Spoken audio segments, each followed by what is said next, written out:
Agora sim. Bom,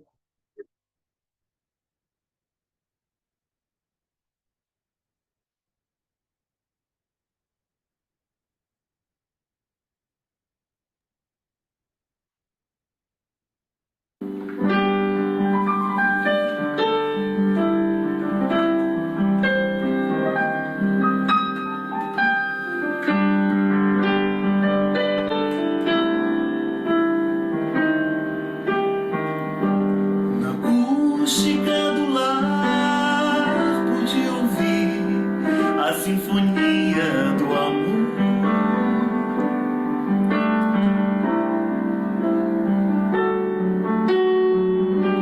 Família componha o céu do sorrir, sendo a luz desse mundo sem cor.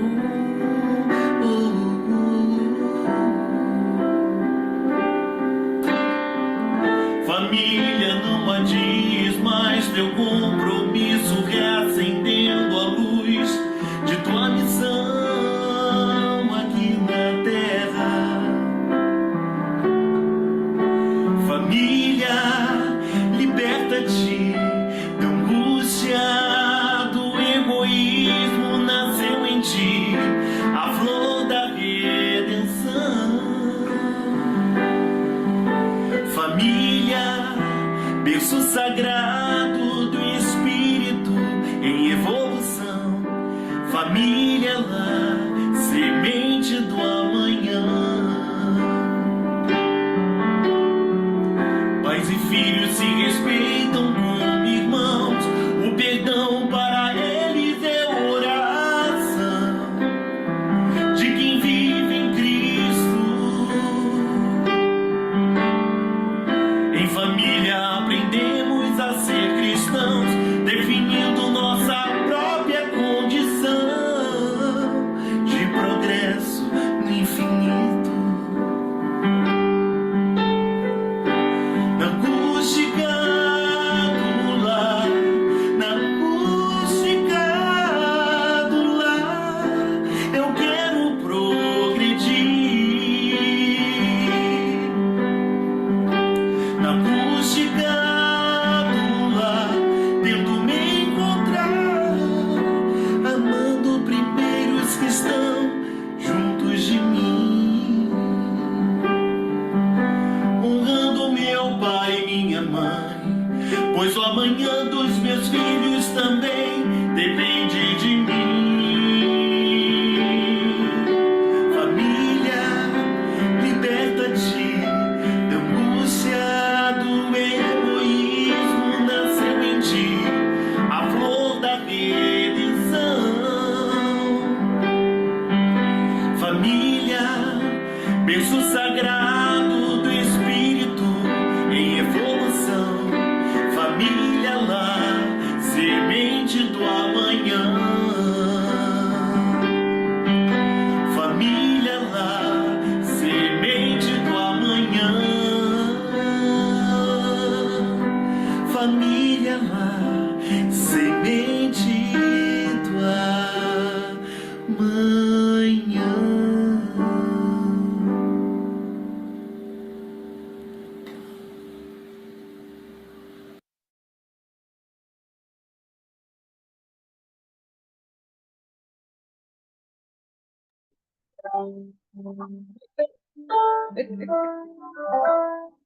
pronto. Deixa eu me renomear para vocês saberem que eu sou a Karina. Peraí.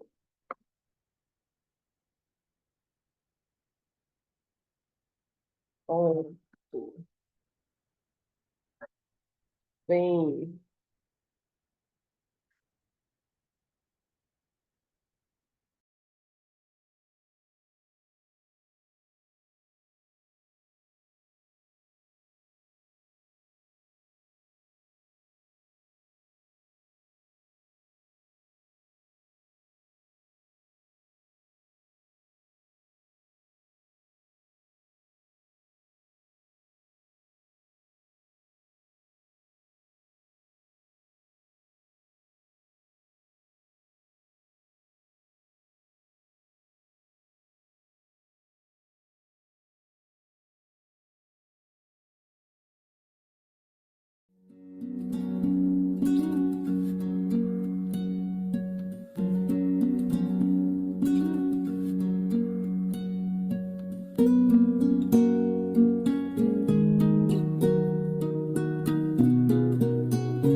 Cristo estamos aqui, vasos escolhidos seus, de mãos dadas no caminho eterno, sob a proteção de Deus.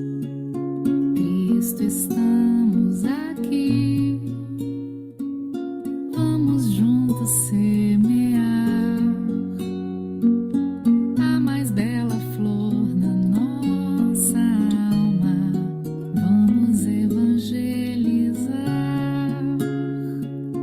levar sol aos corações, fazer levantar caídos e por muito nos amarmos, vamos ser reconhecidos. Abençoe nossa vontade de seguirmos os seus passos. Hoje mais que nunca ouvimos seu chamado. E de pregar, evangelizai o coração primeiro, e de contentes, e de pregai a toda a gente.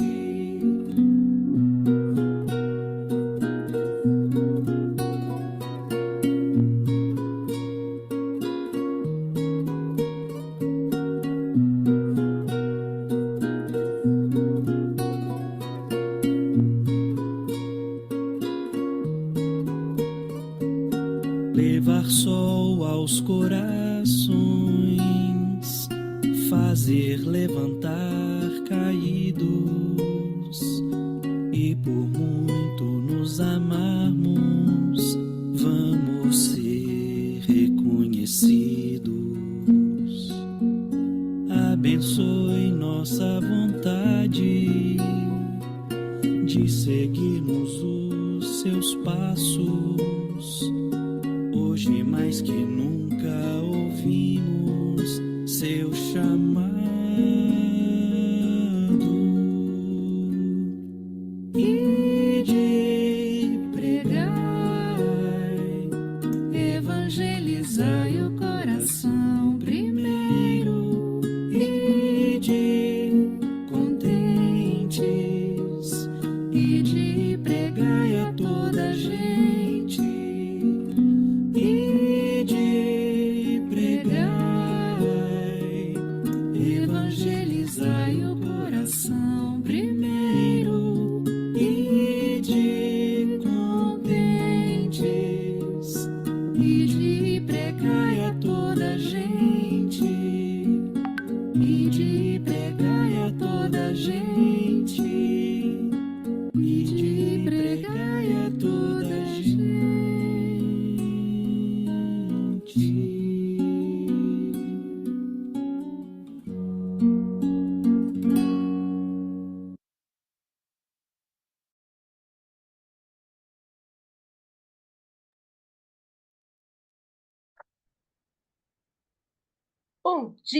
Bom dia a todos. Que alegria ter vocês aqui com a gente, né? Vamos aproveitar a turma, né? Que possa estar renomeando, colocando o nomezinho. Uma ideia também é colocar do lado o seu, né?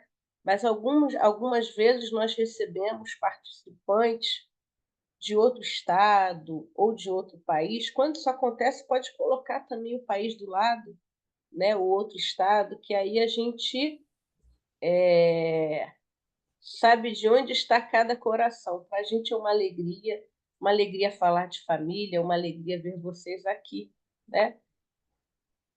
A gente sempre pede, né? Acho que a turma já está acostumada a ir deixando o áudio desligado e vai ter aí um momento que a gente vai poder falar um pouco, né? Ok, minha amiga Bernadette, eu acabei falando, quer falar alguma coisa? Não, é só como falar da alegria da gente estar aqui, né? Eu coloquei lá no chat, estamos fazendo essa live em comemoração ao Dia Internacional da Família, né? Tema muito importante para nós refletirmos sobre essa instituição divina que precisa ser fortalecida, né? Então, que a gente possa aqui ter uma manhã de muito trabalho. O Saulo está chegando daqui a pouquinho. Enquanto isso, estamos aguardando, muitas pessoas se inscrevem, chegam atrasadas e tal, e a gente dá esse tempinho de música justamente para esperar a todos se organizarem para começarmos, né? Muito bom, né? Então, as nossas boas-vindas. Hoje somos 3 trabalhadores aqui da Federativa. Eu, Karina, Bernadette, que acabou de falar, e vou pedir aqui para o Alexandre dar um oi para a gente, que ele está dando uma imensa ajuda no ENEF, está colaborando com a gente também no setor da família. Dá um oi para nós, Alexandre. Obrigado aí, Karina. Tá me escutando? Perfeitamente. Tá. Então, sejam todos muito bem-vindos, né? As nossas companheiras já deram as boas-vindas, agradecemos a participação de todos. Estamos participando de mais um evento, né, do setor da família, do CERJ, e que tenhamos outros eventos, né, ao longo desse ano para melhorar, incrementar, né, participar cada vez mais desse grupo grande que é esse setor da família. Os trabalhadores do ENEF aqui presentes, né, convidamos sempre que tivermos, né, alguma atividade, alguma contribuição desse setor para que possamos estar juntos, porque fazemos parte, né, desse grande setor da família. Então é isso, que tenhamos hoje uma excelente manhã, né, de estudo, de debate, né, de aprendizado, e que continuamos juntos nessa tarefa aí, tá bom? Um abraço a todos. Muito bem, eu vou trazer para vocês agora uma música que ela é muito conhecida no movimento espírita, Jesus, mas a jovem que gravou, hoje não é tão jovem, né? Era minha amiga quando eu era adolescente. Ela está em Portugal, mas a gente pediu para ela gravar para a gente. Ela mandou aí o áudio, é uma versão muito bonita para a gente já aquecer o nosso coração com Jesus, tá? A gente sempre recomenda, quem tiver sem som, é bom sair e entrar, que o Zoom tem aquele clicar áudio, né? Vou escrever aqui para a turma, né? É. E ok, e vamos que vamos. Eu estou anotando no chat essa orientação e vou ficar repetindo. Obrigada, meu bem. Tá bom.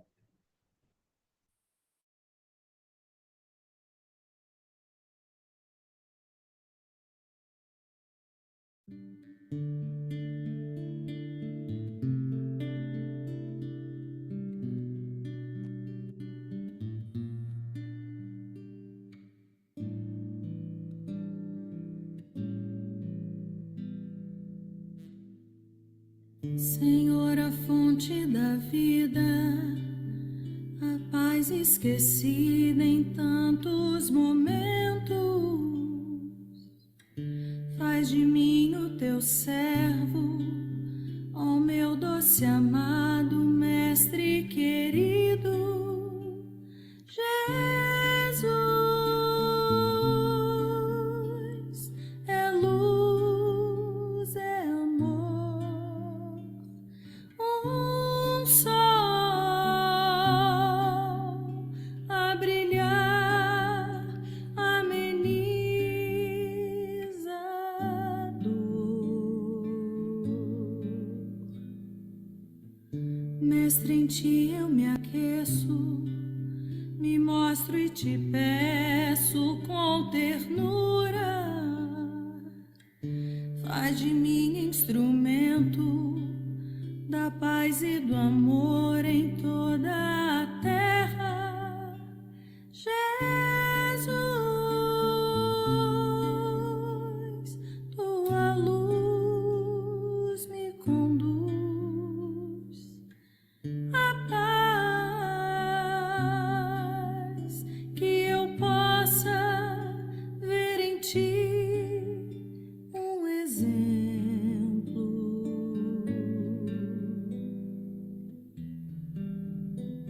Ó mestre do amor,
a maior riqueza que o homem pode ter é amar você. É amar Jesus,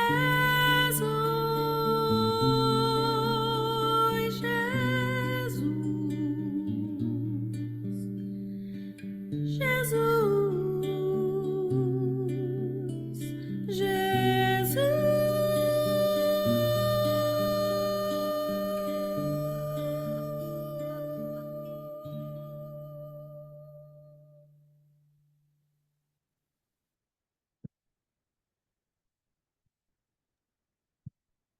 Bom dia.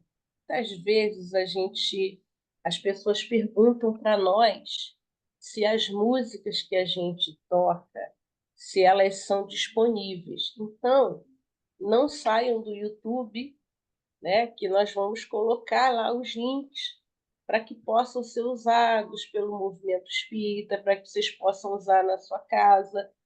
Bem-vinda, Elisete! Né? A todos os amigos. É que família é assim, a gente vê gente conhecida, a gente aproveita, né? Fica feliz quando vê as caras conhecidas, feliz em ver todos vocês chegando. É muita alegria, né? Acho que a gente consegue ouvir mais uma, né?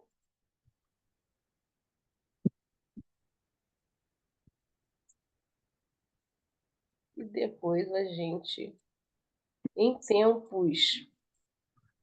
tempos de luta, né? Escolher essa música para a gente pensar em que a gente precisa sempre acreditar aí no mundo melhor. Espera aí, vamos lá. Opa. E acreditar que Deus está conosco sempre. Então vamos lá.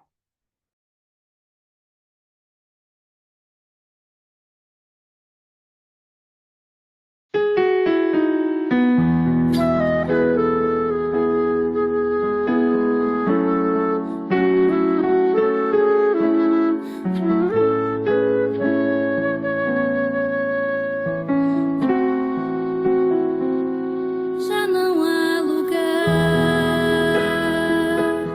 onde a luz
E são chegados os tempos, não temos tempo a perder.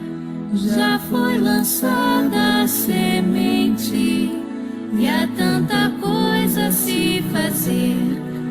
Acolher corações, amar é nosso papel, unificar as nações, erguer os olhos pro céu. Erguer os olhos para o céu.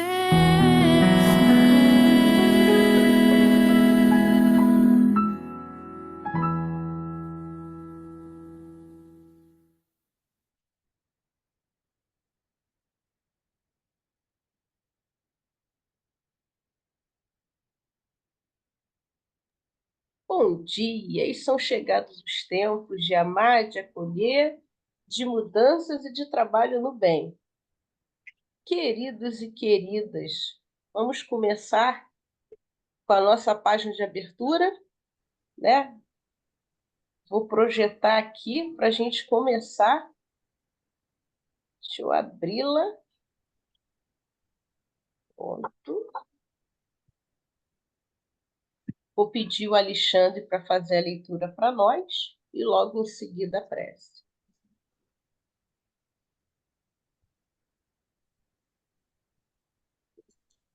Então, nós começamos essa página, né, em família, do livro Pão Nosso, de Emmanuel, com Chico Xavier.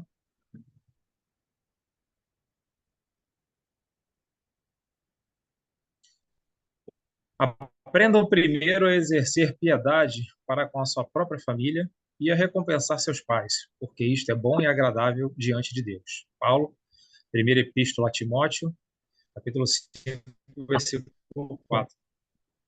A luta em família é problema fundamental da redenção do homem na Terra.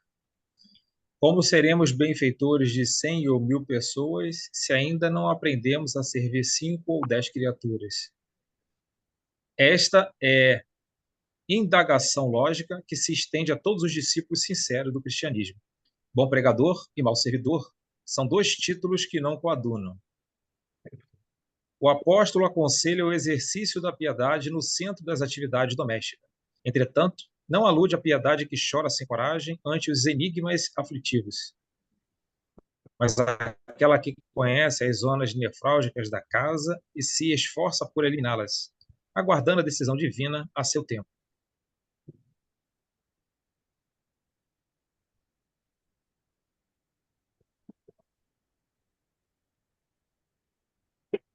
O apóstolo aconselha o exercício da piedade no centro das atividades domésticas. Entretanto, não alude à piedade que chora sem coragem ante os enigmas aflitivos. Opa, esse pedaço já foi, né? Mas não tem problema não. Mas aquela que conhece as zonas nefrálgicas da casa e se esforça por eliminá-las, aguardando decisão divina a seu tempo. Conhecemos numerosos irmãos que se sentem sozinhos espiritualmente, entre os que se lhes agregaram ao círculo pessoal, através dos laços consanguíneos, entregando-se por isso a lamentável desânimo. É imprescindível, contudo, examinar a transitoriedade das ligações corpóreas, ponderando que não existem uniões casuais no lar terreno. Preponderam aí, por enquanto, as provas salvadoras ou regenerativas. Ninguém despreze, portanto, esse campo sagrado de serviço, por mais se sinta acabrunhado na incompreensão.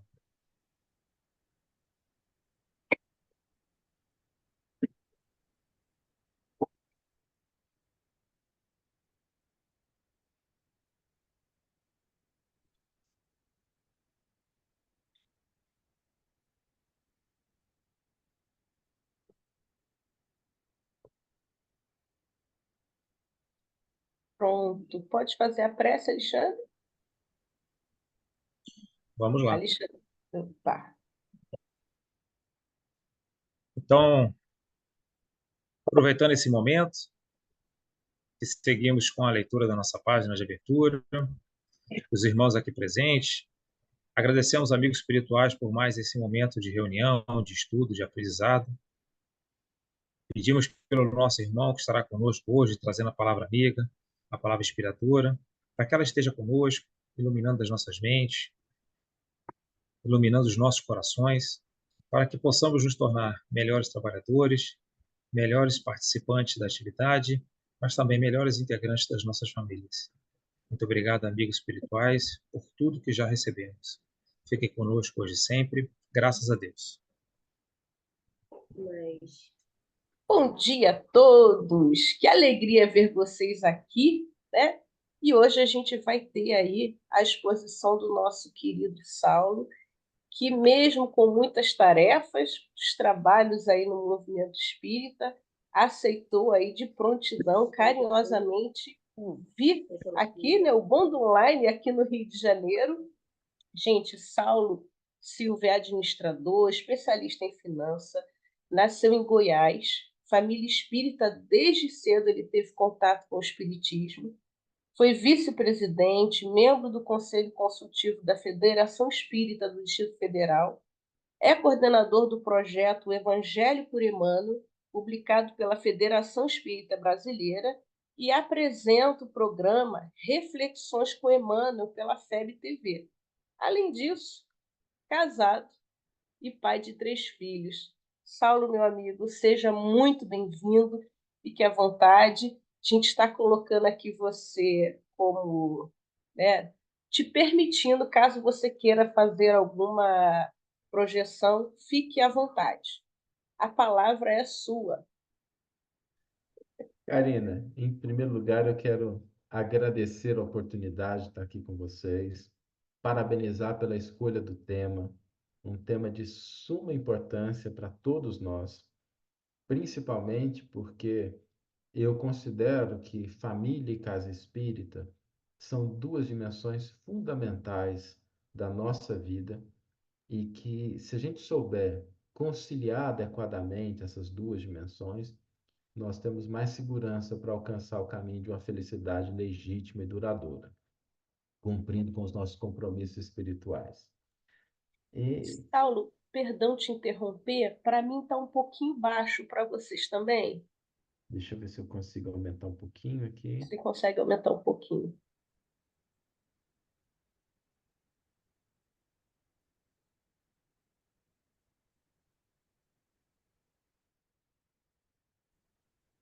Vê se melhorou um pouquinho, Karina. Melhorou um pouquinho. Melhorou? Bernadette, está ouvindo? Como é que está aí? Tá, então tá tranquilo. Até para saber, fique à vontade. Perfeito. Vamos lá. Se tiver alguma coisa, podem me avisar, tá? A tecnologia, às vezes, tem disso. Então, pessoal, a gente falando sobre família e casa espírita, como eu mencionei, são duas dimensões muito importantes da nossa vida. E eu acho que logo depois da preocupação conosco, com a nossa mentalidade, com a nossa saúde, com os nossos valores, com os nossos princípios, nós vamos encontrar na família e na casa espírita exatamente essa dimensão das nossas responsabilidades em relação à nossa vida. Agora, quando a gente pensa nessas duas dimensões, família, casa espírita, essas duas áreas, nós não podemos esquecer que existe uma prioridade. Existe uma prioridade. Tá? Nós não podemos deixar de considerar que há uma prioridade.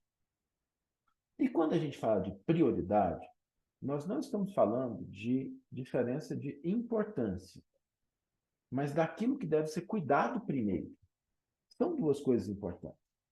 Mas tem coisas que a gente tem que cuidar antes. Tem coisas que a gente deve cuidar primeiramente. E nesse sentido, a família é, sem dúvida alguma, o campo prioritário.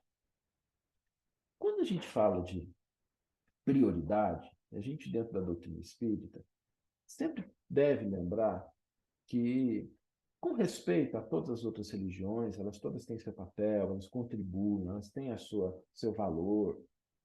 Mas quando a gente vai para a doutrina espírita, nós temos que pensar no aspecto da nossa imortalidade.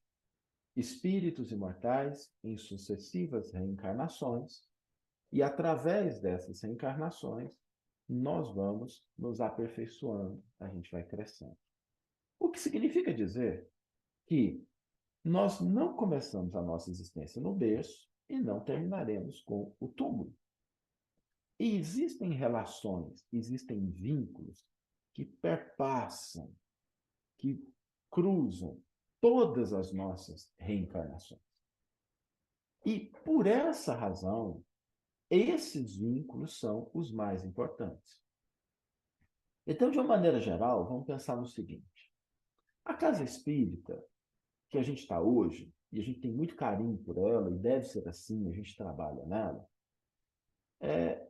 salvo aquela situação de quando a pessoa desencarnar, virar mentor da casa, na hora que ela desencarnar, ela não vai ter o vínculo com aquela casa. Se ela mudar de cidade, talvez ela tenha que mudar o vínculo. E está tudo bem, está tudo certo, não tem nenhum problema com relação a isso. Agora, quando nós olhamos o fio que nos liga aos elementos da nossa família, muitas vezes nem a morte desfaz esses laços. Muitas vezes o nosso nascimento dentro de uma determinada família, ele decorre exatamente desses laços. Então, por essa razão, nós devemos entender que a nossa família é o campo principal de trabalho. Eu sei que não acontece no Rio de Janeiro, vou citar aqui só do ponto de vista teórico, né, para vocês terem uma ideia do que acontece em outros lugares do Brasil, mas tem lugar que a pessoa dedica tanto tempo à casa espírita que ela negligencia os compromissos familiares. Ela negligencia a relação conjugal. Ela negligencia a responsabilidade parental. Eu conversei com o senhor uma vez, era uma pessoa relativamente próxima, e já contei essa história, mas eu acho que ela vale a pena a gente lembrar aqui. E ele passou por certos problemas de alcoolismo, de droga, e a gente conversando, ele já estava numa idade com seus 50 anos, começando a reajustar a vida, a gente dando apoio. E eu perguntei, olha, como é que foi, né? Ele falou assim, não, pessoal, agora que eu estou me achando na vida, mas eu fiquei muito perdido, muito tempo. E durante a fala dele, ficou nítido a ausência de uma figura materna, de uma figura paterna. Em determinado momento eu perguntei para ele, falei, escuta, como é que foi o seu pai, sua mãe, como é que foi a sua relação com ele? Ele falou, não, sabe, meu pai e minha mãe eram pessoas muito boas, muito caridosas, né, muito responsáveis, trabalhavam na casa espírita, iam quase todos os dias, final de semana sempre estavam lá distribuindo cesta básica, estavam lá ajudando as pessoas, fazendo palestra, eram pessoas muito boas. Aí nesse momento eu interrompi. Eu falei, olha, eu queria te dizer uma coisa. Seus pais podem ter feito coisas muito boas, mas eles foram negligentes com você. Nesse momento ele desabou, começou a chorar. E ele disse que uma das principais coisas que ele sentia frustração na vida dele era de sentir essa ausência dos pais. Mas ele não tinha coragem de dizer porque ele se achava uma pessoa ruim. E os pais, por estarem fazendo caridade externa, que é importante, não tem nada de errado com isso. Nada de errado. Mas eles esqueciam da caridade maior para aqueles que estão dentro da nossa própria casa. Eu tive um caso, uma palestra, uma situação, né, inusitada, a gente falando sobre relacionamento familiar, e uma esposa levantou a mão e falou assim, Saulo, o que você tem a dizer do marido que fica tanto tempo na casa espírita que esquece até das responsabilidades na cama com a esposa? A pergunta foi feita desse jeito. Eu estou só repetindo aqui. Vocês imaginam o que é ter que lidar com uma pergunta dessa. Mas realmente é uma questão que a gente precisa entender. A nossa responsabilidade maior, ela é com a nossa família. E a razão pela qual muitas vezes nós vamos excessivamente, eu não estou dizendo aquele nível de responsabilidade adequado, mas quando a gente vai excessivamente para as tarefas sociais e, entre aspas, espirituais, é que a gente foge do ambiente familiar. É mais fácil lidar com as pessoas dentro da casa espírita do que lidar, às vezes, com as pessoas dentro do próprio lar. E nós precisamos entender que isso é natural. É natural essa mudança de dificuldade, porque dentro de casa nós temos alguns elementos que a gente não tem dentro da casa espírita. Por mais que na casa espírita a gente chegue, abrace as pessoas, conviva, tenha os momentos de interação social, você não acorda com a pessoa que está dentro da casa espírita, né? Você não acorda com o cabelo desgrenhado, com o bafo de manhã, né? Você não tem que discutir com ela os seus problemas afetivos, você não tem que arrumar a casa, você não tem que colocar a toalha que ela esqueceu em cima da cama, no lugar certo. É uma relação diferente. A relação familiar, ela traz alguns elementos que são importantes, mas que são desafiadores. E o primeiro deles é a relação de intimidade. Esse é o primeiro elemento. Na casa espírita, e eu vou falar de cadeira, né? Porque sou palestrante, desde muito tempo estive envolvido com o movimento. Então, às vezes, né, eu vou em algum lugar com a minha esposa e as pessoas me encontram e veem o Saulo pelo que o Saulo é no movimento espírita ali. E acho que eu sou assim o tempo todo, né? E a minha esposa, de repente, a pessoa faz um comentário e a minha esposa dá uma risinha de lado e fala assim, lá em casa não é sempre assim, não, né? E é verdade. A convivência, ela nos expõe. É fácil a gente manter uma aparência externa. A gente está convivendo com uma pessoa em um determinado momento, numa determinada circunstância, nada de errado com isso. Mas a convivência expõe aquilo que nós somos. Ela expõe o nosso íntimo. Ela expõe as nossas fragilidades. Ela expõe os nossos defeitos. Ela nos coloca diante dos defeitos e fragilidades dos outros. Ela tem um aspecto positivo também, porque é na intimidade que nós construímos os vínculos mais duradouros, vínculos verdadeiros, vínculos que, como eu disse, sobrevivem até a desencarnação. Mas é um campo de prova mais desafiador. E, às vezes, por não entender que existem esses desafios, e olha que eu estou utilizando a palavra desafio intencionalmente, porque tem muita gente que usa a palavra problema, e eu não vejo dessa forma. Eu acho que a gente não tem problemas em casa. A gente tem desafios. A gente tem propostas de aprendizado. Quando nós estamos no ambiente doméstico, esses desafios são maiores, porque normalmente eles endereçam a nossa intimidade, os nossos vínculos espirituais, aquilo que a gente de fato se propôs a fazer para progredir e para contribuir com as pessoas que a gente realmente ama ou com as quais nós tivemos um vínculo menos feliz no passado e que agora a gente tem a oportunidade de resgatar. Então, a intimidade traz essa dimensão de exposição, tanto pessoal, quanto de contato com a intimidade do outro. A família traz também um aspecto de responsabilidade. Então, uma vez eu estava num seminário e uma pessoa falou assim para mim, não, Saulo, lá em casa não tem problema, sabe? Eu e meu marido, a gente vive uma relação fraterna. A gente não tem muita preocupação com essas coisas que os outros casais têm, né? De sexo, de viajar. A gente tem uma relação fraterna. E o marido sentado do lado. E pela expressão do marido, a gente viu o seguinte, ela podia até ter querido se tornar uma freira, mas ele não fez a opção de virar padre. Então eu perguntei para ela, eu falei assim, escuta, para que casou? Então, para que casou? Monta uma fraternidade, monta uma casa espírita, monta um convento, nada de errado com isso. Mas se você vai para uma relação conjugal, existem responsabilidades. Tem presença. Tem dia que eu chego em casa cansado, tem atividade. Minha esposa fala assim, nossa, que bom que você trabalhou o dia inteiro, mas olha, tem que cuidar do Arthur, tem que levar o Arthur no colégio. E é minha responsabilidade. Não é porque eu estou cumprindo com as outras coisas que a gente pode trocar.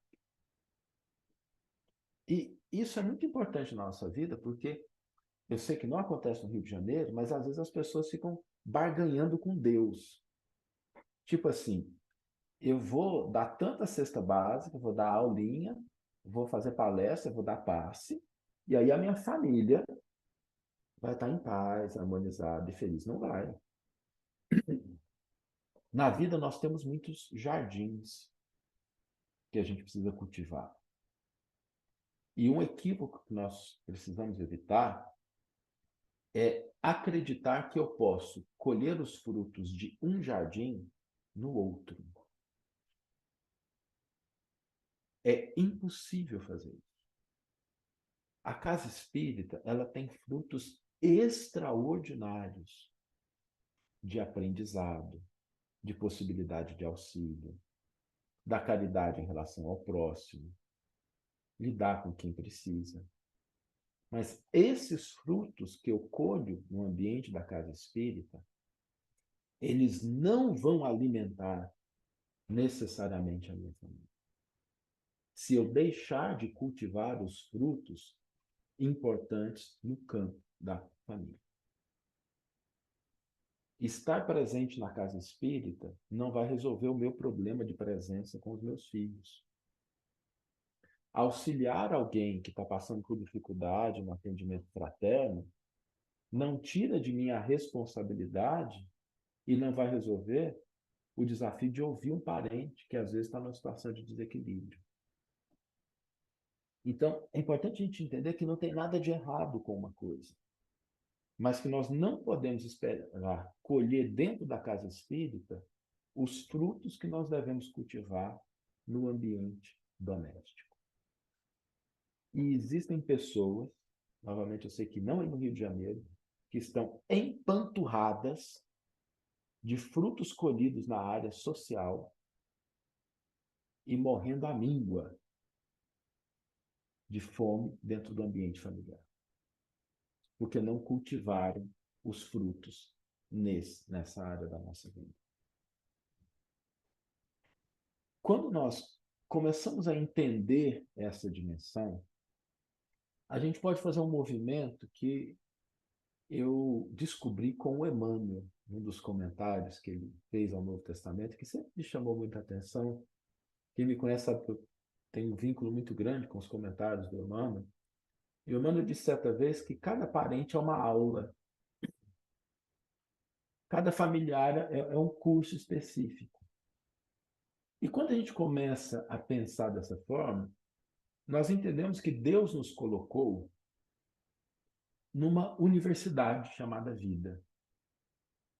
E que as matérias foram programadas cuidadosamente para o que nós precisamos.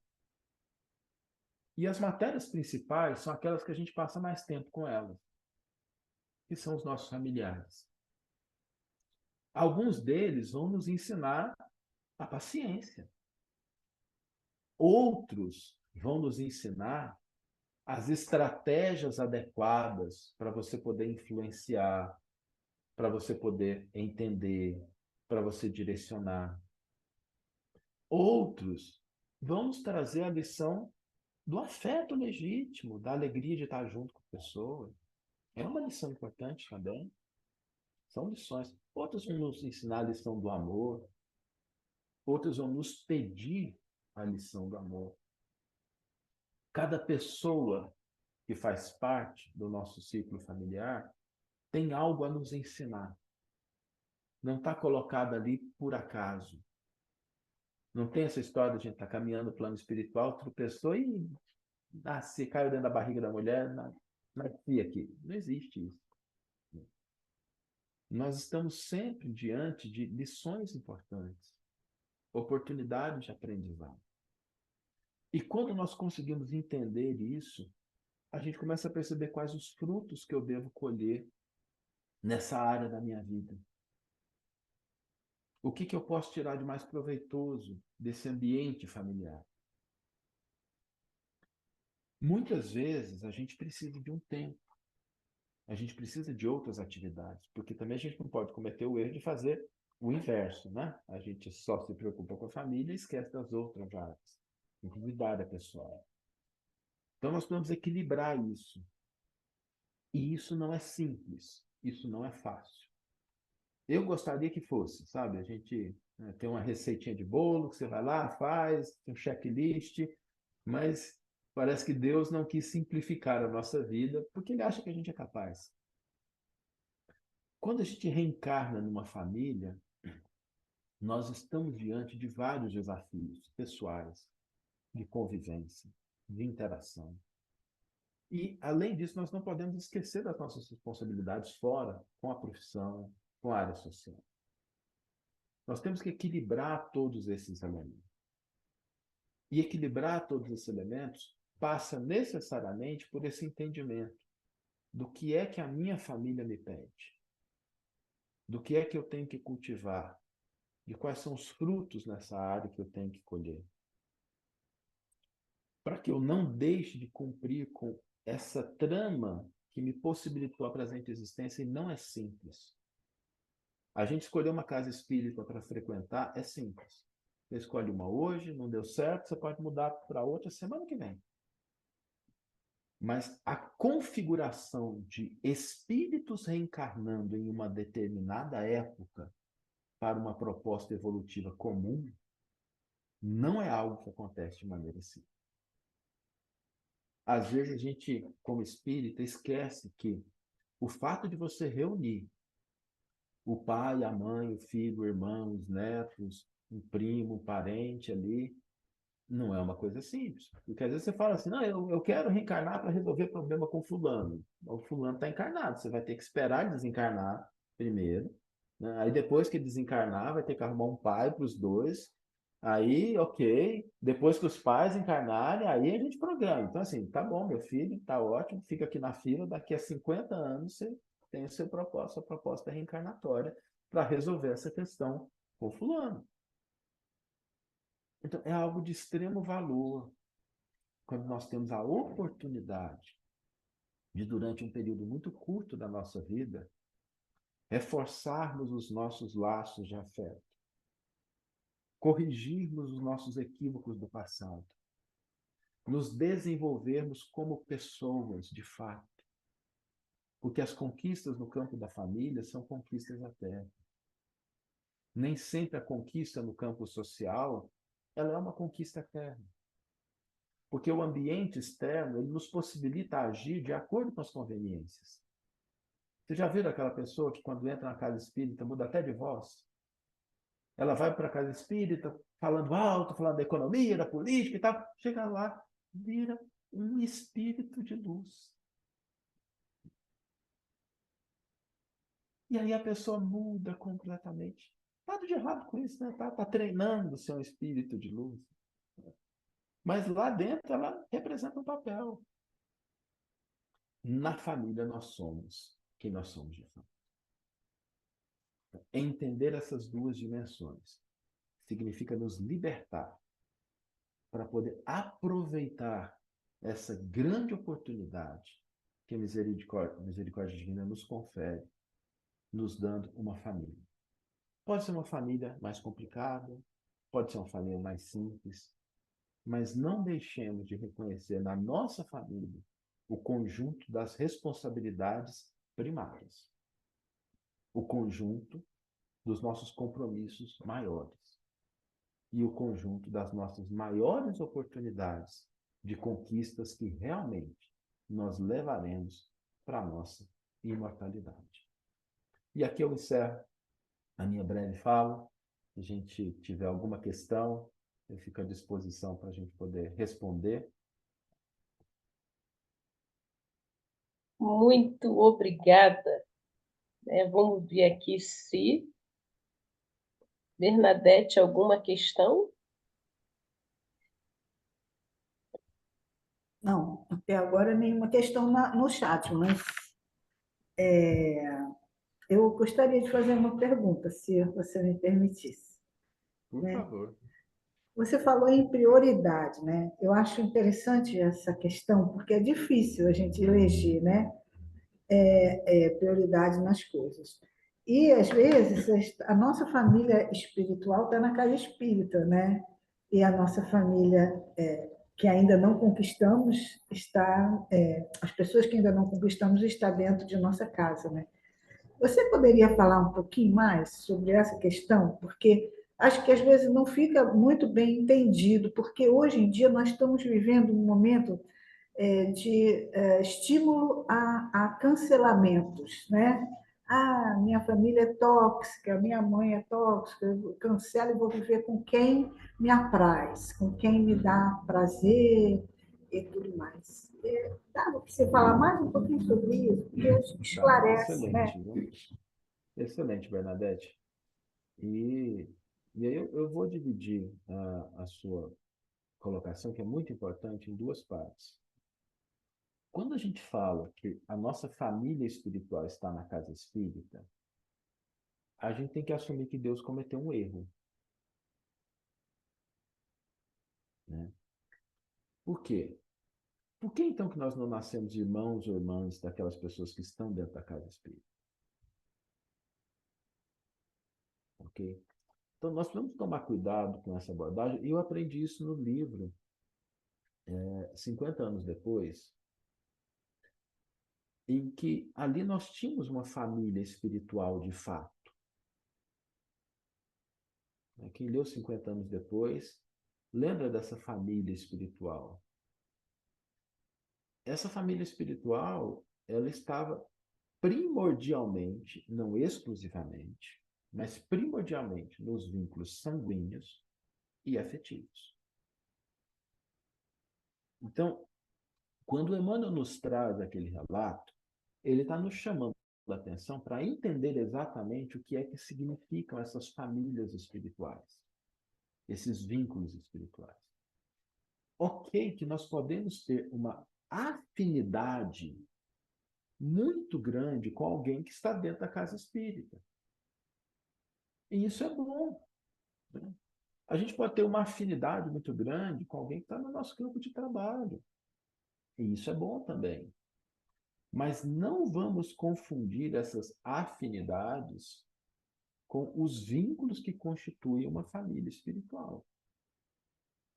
Porque uma família espiritual, ela não está constituída somente de afinidades.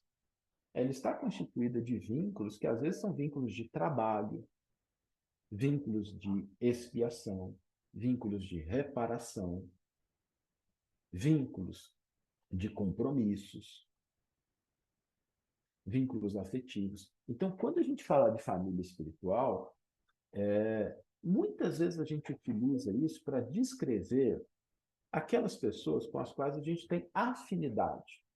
E ok, a afinidade pode estar presente, não tem nada de errado com isso. Mas uma família espiritual, ela tem outros vínculos a mais do que somente os vínculos de afinidade. E, normalmente, esses vínculos surgem quando a gente tem esses laços consanguíneos e afetivos. É aí que estão. Significa que a gente não pode fazer algumas bobagens? Pode, né? De repente, a pessoa constitui um vínculo afetivo que não era o adequado. Ok, vai ter que consertar isso.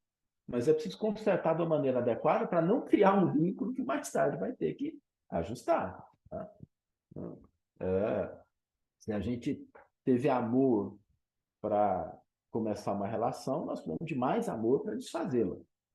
Tá? Então, não significa que ela não possa ser desfeita. Agora, tem vínculos, por exemplo, você não desfaz. Vínculos de filhos, por exemplo, você não desfaz. Vínculos de pai, você não desfaz. Não tem jeito de desfazer esses vínculos. Por isso que, quando a gente vai falando de família espiritual, o modelo, pelo menos para mim, é o modelo que o Emmanuel traz no 50 anos depois. Porque quando termina ali, aqueles espíritos se reúnem no plano espiritual, todos eles envolvidos naquela trama, ali é que a gente vê o que significa uma família espiritual, de fato. Agora, existem situações que são tóxicas? Existem. Existem situações que são complicadas? Existem. Nós não podemos ignorar isso. Só que a doutrina espírita ela nos pede que, ao invés de a gente ver isso como um problema do qual eu devo fugir, é um desafio que eu devo enfrentar. Só que aí, a sua pergunta é muito importante, Bernadette, porque quando a gente pensa em desafio, o que acontece? Vou dar um exemplo assim. Pega o Saulo hoje e fala assim, Saulo, vou te dar um desafio. Domingo que vem vai ter uma maratona e você vai correr a maratona. Não vai dar certo. Não vai dar certo. Eu não tenho o menor preparo para isso. Não vou dar conta de. Eu acho que eu não passo dos 2 primeiros quilômetros. Quem dirá chegar nos 48, nos 42. Né? Não é um desafio para mim. Nós estamos falando aí de algo que eu não estou preparado para isso. Então, desculpa, a gente teve um probleminha aqui com a câmera, deixa eu voltar. Aí. Então, desafio é aquilo para o qual você precisa se preparar. Então, para daqui uma semana, eu absolutamente não tenho condição de correr uma maratona. Se me der 1 ano, 2 anos, talvez eu consiga me preparar. Então, quando a gente estiver diante dessas situações mais desafiadoras na família, nós precisamos aprender a nos preservar também. E estabelecer limites saudáveis, que são aqueles limites que, quando nós estamos diante de uma situação, às vezes a gente precisa dizer o seguinte: olha, essa conversa agora, eu não tenho condição de continuar com ela. Porque eu não estou preparado. Se eu continuar, vai dar briga, eu vou perder as estribeiras, eu vou ficar, né? Vou sair do meu normal. Então, para preservar a nossa relação, eu preciso estabelecer um limite aqui. Outro aspecto importante é a gente entender os nossos papéis diante da família. Então, quando a gente entende os nossos papéis, o que isso significa? Dos nossos filhos, dos meus filhos, eu sou pai. Eu posso ser amigo? Se der para ser pai e amigo, está tudo bem. Mas você não pode abrir mão de ser pai para ser amigo. Você é pai. Tem regras que é você que tem que estabelecer. Tem limites que é você que tem que impor. Porque você está no papel de pai. Uma grande causa de problemas familiares é quando as pessoas saem dos seus papéis. Às vezes a pessoa sai do papel com os pais. Já viram quando o pai começa a ficar velhinho, a mãe começa a ficar velhinha, a pessoa fala assim, nossa, agora eu vou ser mãe da minha mãe. Não vai. Isso não existe. Você vai ajudar a sua mãe. Você vai ajudar o seu pai. Você pode cuidar da sua mãe. Pode cuidar do seu pai. Você pode ter que dar comida do seu pai para a sua mãe. Mas você vai fazer isso como filho. Como filho. Você nunca vai fazer isso como pai dele. Esse papel a vida não te deu. Eu posso contribuir, devo, quando for necessário. Mas é como filho. É preservando a posição do pai, a posição da mãe. Você pode estar se relacionando com seu esposo. Teve um caso que eu acompanhei de uma senhora que o marido ficou com Alzheimer. E aí ela está vivendo uma crise muito grande, porque o marido tinha já poucos momentos de lucidez. Ela fala assim, agora eu vou ter que virar enfermeira do meu marido. Eu falei, não vai. Você não é enfermeira do seu marido. Você é esposa do seu marido. Você vai juntar os filhos. Se ele está precisando de uma enfermeira, vocês vão contratar uma enfermeira. E nos momentos de lucidez, você vai ser a esposa. Então, a gente resgatar esses nossos papéis no campo familiar. Porque muitos problemas surgem quando a gente ignora o nosso ou a gente avança no papel que não é o nosso. Com irmãos, às vezes, acontece isso. O irmão, porque ele é mais velho, ele acha que ele pode ter uma autoridade sobre os irmãos menores. Não tem. Entre irmãos é uma relação de igualdade. Pode existir uma autoridade conquistada. Ela é diferente. Uma autoridade que ela é conquistada e concedida. E às vezes pode até ser o irmão mais novo. Mas essa é uma autoridade conquistada e concedida. Se o irmão mais novo, o irmão mais velho, reconhecer que o outro tem uma autoridade maior, um entendimento maior, e ele conferir isso ao outro, ótimo, nada de errado com isso. Mas um não pode exigir uma autoridade sobre os irmãos que a vida não concedeu. É uma relação de igualdade. E eu preciso entender isso.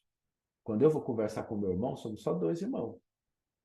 E às vezes a gente tem divergência. Eu sou administrador, financista, ele é artista. Não tem autoridade ali. Ele é mais novo do que eu, mas eu não tenho nenhuma autoridade sobre ele. Quando a gente tinha que discutir os assuntos sobre minha mãe, é uma relação de igualdade. Eu preciso entender isso. Eu não posso abrir mão dessa posição e nem exigir que ele abra mão da posição dele. É uma relação de igualdade. Então, esses papéis nos ajudam a entender essa dinâmica. Mas a sua pergunta, Bernadette, se eu faltei alguma coisa aí, pode colocar, mas é muito importante para oportunizar a gente a abordar esses aspectos dos papéis e da nossa preservação. Às vezes eu tenho que fazer um curso, às vezes eu tenho que fazer uma aula. Vou dar um exemplo para vocês pessoal, tá? Eu tenho um filho de 6 anos. Meu filho é autista. Eu não entendia nada de autismo até o Arthur nascer. Então agora eu tive que me preparar para isso. Eu tive que estudar, fazer curso, ler, entender por quê. Porque eu tenho que lidar com essa situação. Às vezes você tem uma pessoa na família que tem TDAH, que tem transtorno. É uma pessoa que tem um gênero diferente, uma pessoa homoafetiva, é uma pessoa que ela é transgênero. Você precisa estudar isso para você poder lidar com isso da maneira adequada. E muitas vezes isso significa abrir mão de uma série de preconceitos que nós temos. Mas isso é maravilhoso, porque quando a vida nos dá essa oportunidade, nós temos aí sim um convite para o nosso crescimento. O que eu aprendi com o Arthur em relação ao ser humano, ao cérebro, eu não aprenderia de outra forma. Então, quando a gente é diante desses desafios, a gente tem um trabalho que é o nosso desenvolvimento, o nosso crescimento. E aí, muitas vezes, a casa espírita nos ajuda nisso, a entender, a aprofundar determinadas coisas. Tá? É um aspecto importante. A gente só não pode esquecer as coisas do mundo também. Né? Como Kardec falou, a gente precisa lidar, viver como vivem os homens de vossa época. Então, são esses desafios que eu acho que a gente encontra no ambiente familiar. E se a gente souber equacionar essas 2 dimensões, os papéis que eu exerço e aquilo que eu tenho de desafio que me convida ao desenvolvimento, eu acho que a gente avança bem na solução desses conflitos. É isso aí. Obrigada, Saulo. Respondeu muito bem até. A Elisete, peraí, tem mais uma aqui. Eu quero principalmente, a Márcia Lima, eu quero principalmente agradecer. Pensei em algumas perguntas que o Saulo já respondeu. Por exemplo, papéis, limites. Amo ouvir o Saulo. Gratidão.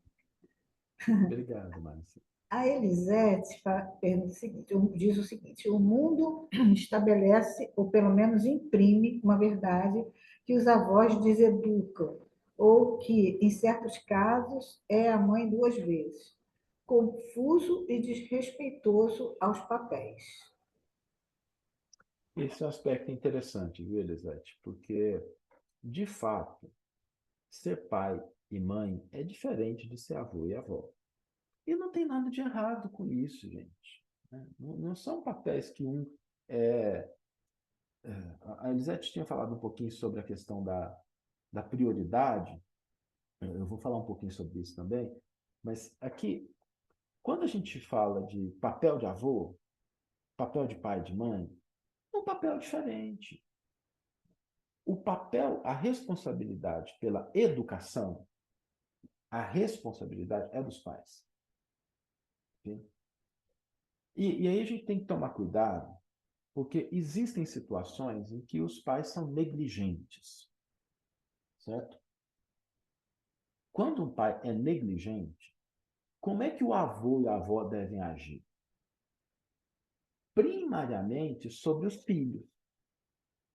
Porque se eles se tornaram pessoas negligentes, pode ser um ponto de educação que eles não tiveram enquanto filhos. E quando o avô e a avó dão aquele salto quântico, sabe, faz aquela ponte, já que meu filho e minha filha não estão educando, eu vou lá e vou educar. Olha o que está acontecendo. Eles estão abrindo mão da autoridade que eles têm sobre os filhos e buscando uma autoridade que eles não têm sobre os netos. E algumas vezes você tira dos pais a oportunidade de aprendizado. Porque, gente, cá entre nós, educar filho não é uma coisa simples. Eu não sei se foi só os meus, mas nenhum dos três veio com manual de instruções. Currículo reencarnatório, alguém recebeu aí o currículo reencarnatório dos filhos de vocês? O meu também não veio. Então, é um processo de aprendizado. A gente também aprende no processo de lidar com os nossos filhos, com os nossos erros, com os nossos acertos. E, às vezes, mesmo que o avô e a avó eles tenham o entendimento, e isso é muito importante, nós não podemos privar o outro da experiência de aprendizado que vai conferir a ele aquilo que a gente já obteve. Nós não podemos fazer isso, porque isso significa abrir mão do nosso papel e retirar do outro essa oportunidade. Eu sei que às vezes dá agonia. Eu sei que às vezes a gente fala assim, ai meu Deus, né? Eu vou lá, agora eu vou. Mas se a gente pensar um pouquinho, voltar e lembrar que se a vida colocou essa disposição de papéis, tem um objetivo, tem um princípio.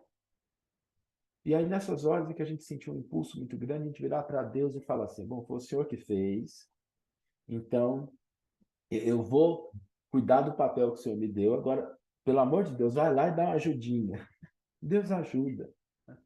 E muitas vezes as soluções são mais definitivas. E aí, quando a gente pensa na questão de prioridade e de importância, gente, lembrar do seguinte, nem todas as coisas importantes na nossa vida são urgentes. Nem todas as coisas importantes são urgentes. Tem muitas coisas que são muito importantes, mas elas não são urgentes. Uma conversa com o filho dentro de casa, um momento de atenção com o cônjuge, um momento de conversa com seus pais. Nada disso é urgente. Nada disso. Não tem um chefe batendo na porta, te cobrando a data de entrega, não vai acontecer isso. Tá? Mas são coisas importantes. Então, nem tudo que é importante na nossa vida é urgente, sobretudo dentro da nossa família. A maioria das coisas que os nossos familiares nos pedem não são urgentes. Tem coisa que é quando o filho está doente, quando tem... Mas as coisas mais importantes, elas não são urgentes. Mas elas são fundamentais para a nossa felicidade. Bacana. Para isso a gente tem que estar disponível para o outro, né? Exatamente. Exatamente. A Amanda diz, gratidão pelos esclarecimentos, gosto muito das explanações do sábado. E a Márcia Lima, um dos grandes desafios na minha família é estabelecer um tempo com qualidade.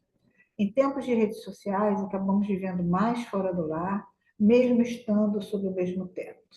Saulo poderia falar um pouco sobre isso? Esse é um ponto importante, tá? Porque quando a gente pensa em redes sociais, eu sou de uma geração que não nasceu com rede social. Eu sei o que a expressão cair a ficha significa, que era quando você ia no orelhão, colocava a ficha lá, né, e a ligação fazia. As gerações atuais não têm essa noção. E não vai mudar. Rede social é uma realidade. É uma ferramenta extraordinária. É graças à tecnologia da informação que a gente está aqui, que muitos de nós nos conhecemos. Então, é uma ferramenta fantástica. E nós estamos aprendendo a usar as redes sociais. Então, existem duas abordagens com relação a isso, principalmente com relação a jovens, tá? que nasceram com a rede social. Então, não adianta a gente querer que o jovem tenha a percepção da rede social que nós temos. Eu tive toda a minha adolescência e boa parte da fase adulta sem rede social. Meus filhos nasceram com rede social. Então, para eles, é alguma coisa muito mais presente. Então, nós não podemos querer voltar à dimensão que a gente tinha. Como é que a gente deve lidar com isso no campo da família? Primeira coisa, lembrar dos nossos papéis. Se somos pais e mães, temos que estabelecer determinadas regras. Por exemplo, se a regra da família é na mesa de jantar, de almoço, não tem celular, é uma regra, as pessoas precisam obedecer. Se é uma criança, a regra é o pai e a mãe têm acesso ao celular da criança. E precisa verificar isso periodicamente.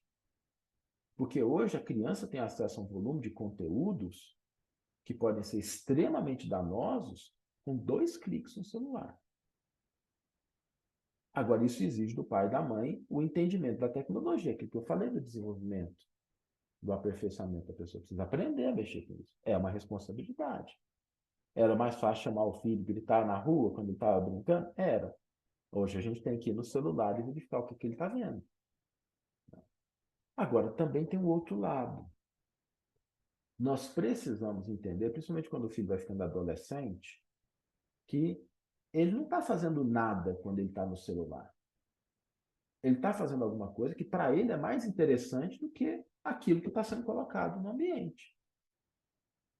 E aí o que você vai fazer? Você vai obrigar ele a lidar com uma coisa mais, vou usar uma expressão popular do jovem, tá mais chata no ambiente do que aquilo que é mais legal na rede social? Então nós precisamos começar a ter estratégias de interesse. Por exemplo, tem um amigo meu que eu achei fantástico. Ele falou assim, estava numa festa, os 2 filhos ali no celular, ele pegou o dele e mandou mensagem para os filhos pelo WhatsApp. Falou, oi? Aí os meninos levantaram a cabeça assim para o pai, para a cara. Mas vocês estão conversando com o celular, eu vou conversar pelo celular também, vou mandar mensagem aqui para vocês. Nós precisamos nos interessar pelos interesses dos nossos filhos. Uma pessoa se torna interessante quando ela, de fato, se interessa pelos interesses do outro. Tem pai e mãe que reclamam de filho ficar muito tempo no celular, de não conversar com eles. Aí eu pergunto para o pai e para a mãe assim, qual que é a série favorita do seu filho? Cri, cri, cri, cri. Qual que é o jogo favorito do seu filho? Cri, cri. Mas então você quer ter uma conversa com uma pessoa e você não se interessa por nada do que ela se interessa? Gente, tem vezes que a gente vai ter que sentar com nossos filhos para assistir a série que ele está vendo. Para ter assunto, para conversar. Então, se a gente não se interessar por aquilo que os nossos filhos se interessam, vai ser muito difícil. Existem casos mais graves, tá? Existe a questão da dopamina, que as redes sociais incentivam muito. Só que não queria ficar nessa parte mais grave, porque eu acho que a gente tem muito que fazer ainda nessa mais simples, de estabelecer as regras, quando eu estiver no papel de estabelecê-las, e de me interessar, de criar vínculos através desses interesses. Tá? Por exemplo, vou dar um exemplo meu de casa, né? Talvez algumas pessoas conheçam, talvez não. Mas tem um Dia da Toalha, que são os fãs de Star Wars, né? Dos nerds, tem, que é o 4 de julho, né? 4 de junho. Não, desculpa. May the Force, 4 de maio. E aí um dia eu fui buscar minha filha no colégio e eu pendurei uma toalha do lado de fora do carro, assim, para falar com ela. Eu falei assim, olha, eu tô ligado, tô sabendo que hoje é o dia da toalha. Mas foi uma festa. Ela ficou lembra disso até hoje. Tá? Então, são essas estratégias que a gente precisa desenvolver. Não adianta só a gente ficar numa situação de crítica, de distanciamento. Karina, eu vou pedir licença. A gente falava que a gente tinha um compromisso e o pessoal já está aqui do outro lado. Mas eu quero agradecer imensamente a oportunidade de estar aqui com vocês, discutindo esse tema tão importante. Me coloco à disposição também para, em outras oportunidades, a gente estar junto. Confesso assim que foi difícil a gente arrumar um espaçozinho, mas dado ao tema, dado ao carinho que eu tenho pelo movimento espírita no Rio de Janeiro, eu falei, nós vamos dar pelo menos um tempinho. Peço desculpas por não poder ficar mais tempo, mas desejo para vocês um bom encontro e a gente continua se vendo aí pelas redes sociais e quem sabe um dia pessoalmente. Estou vendo Muito pessoas obrigada, conhecidas daqui, Saulo. Ana Maria. Tudo bem, Ana Maria? Muito obrigada, meu amigo. Excelente trabalho. E aí, uma paz aí na sua família. E para os outros, eu vou dizer que a gente vai continuar conversando aqui um pouquinho mais, para ninguém ir Um embora. abraço, Obrigada, gente. Saulo. Abraço forte. Gente, muito bom, né? Saulo carinhosamente, cheio de atividades no movimento, veio aqui nos atender. E quando ele estava falando, eu pensei que importância tem nas nossas casas espíritas que as atividades elas não fiquem centradas numa única pessoa, né? Que importância a gente precisa de fazer um grande grupo, nós pensarmos em substitutos para as tarefas, porque as dificuldades em família, os atendimentos em família, eles vão acontecer, né? E das diferentes formas. Eu estava aqui, como a gente fala em família, na hora que o Saulo está falando, minha mãe mora ao meu lado, ela me ligou assim: minha filha, esqueci do mercado, preciso ir no sacolão, não posso ir sozinha. Eu falei: olha que interessante. Eu falei: olha, quando eu terminar, a gente pode? Ela: então tá bom. Então, quer dizer, as demandas elas acontecem. Agora, quando esse trabalhador ele fica dentro de uma única tarefa na casa espírita, como se ele fosse insubstituível, isso é muito sério. A gente está falando, existe um livro chamado, André Luiz, Obreiros da Vida Eterna. E esse livro ele vai mostrar, mais para o finalzinho, diferentes religiosos. E existe uma religiosa, se eu não me engano, espírita, que Bezerra de Menezes vai, inclusive, lhe ajudar nesse seu processo de desencarnação. E olha que questão interessante, é que antes da desencarnação dela, é feito uma conversa com os membros da instituição para que eles se revezem. Porque imagina se quando todo o trabalho fica centrado num único trabalhador e ele precisa se ausentar, como é que fica a casa espírita? Tivemos notícias de casas espíritas que muitas vezes fecham porque elas estão centradas em uma pessoa e essa pessoa tem uma demanda familiar que ela não pode deixar de atender. E como ficam as tarefas, né? Então a gente tem aí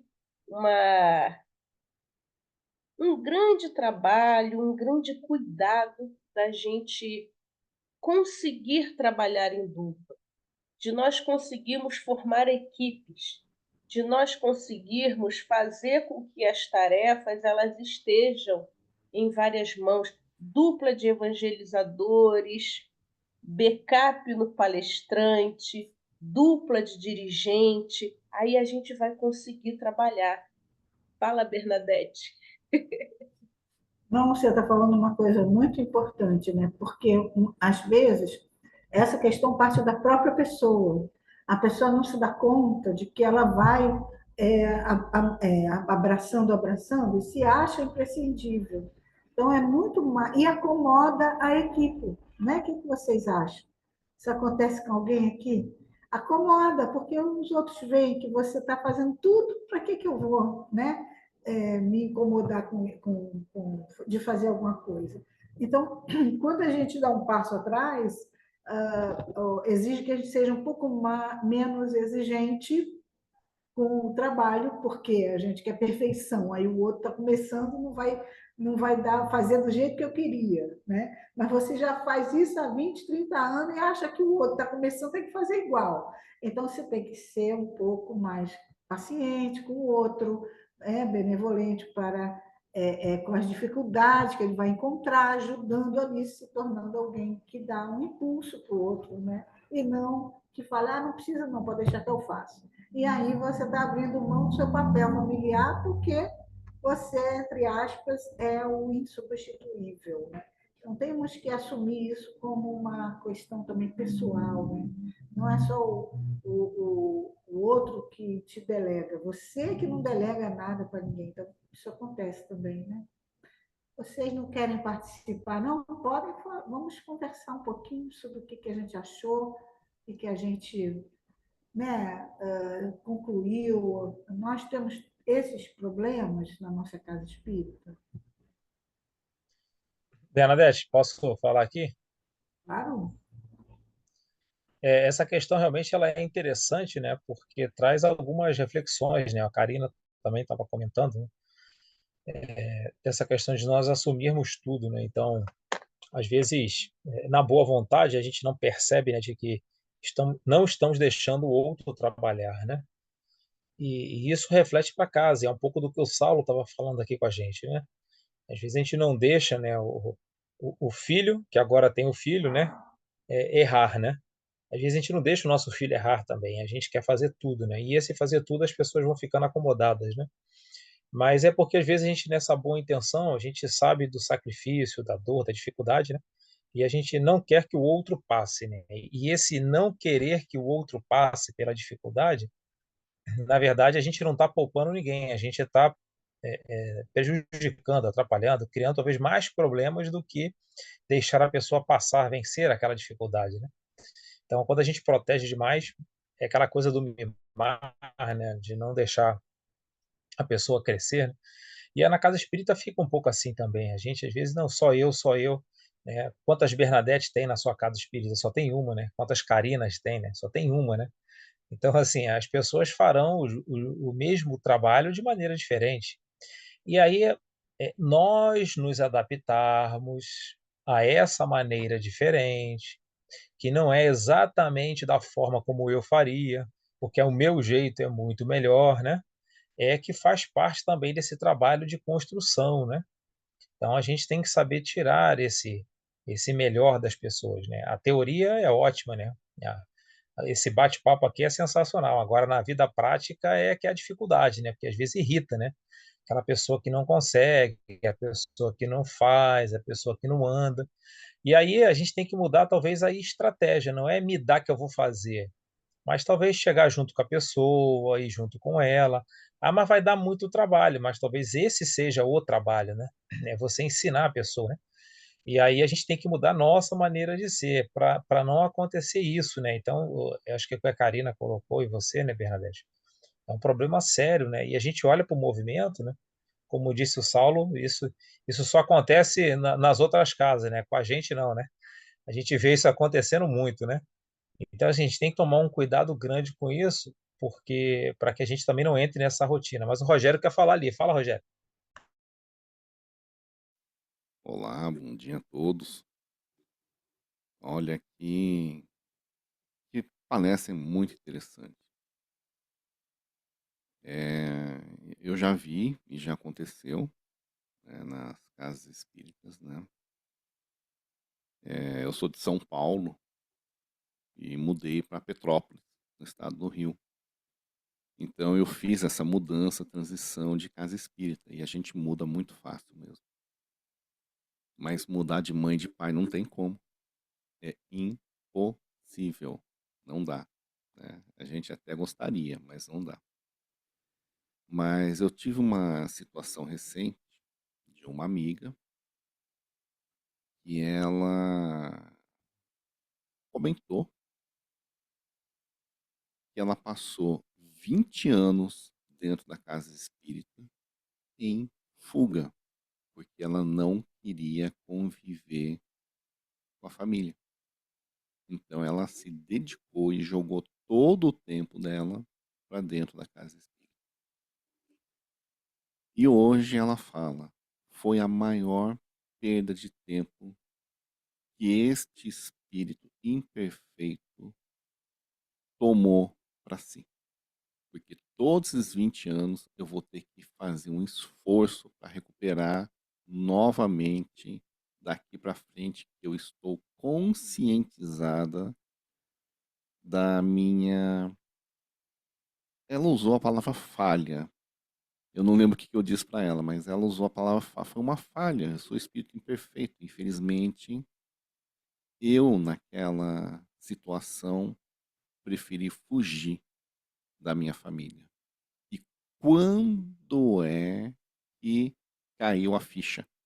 Eu também sou da época da ficha. Quando os netos chegaram. Porque foi aí que a equipe espiritual, o planejamento, Deus me mostrou o quanto ainda eu tenho que me reconciliar, não com os amigos do movimento espírita, mas me reconciliar com esses espíritos que estão comigo. Estão todos encarnados. Então ainda tem um tempinho de conseguir mitigar qualquer rusga que tenha vindo de outras encarnações, de outras vidas.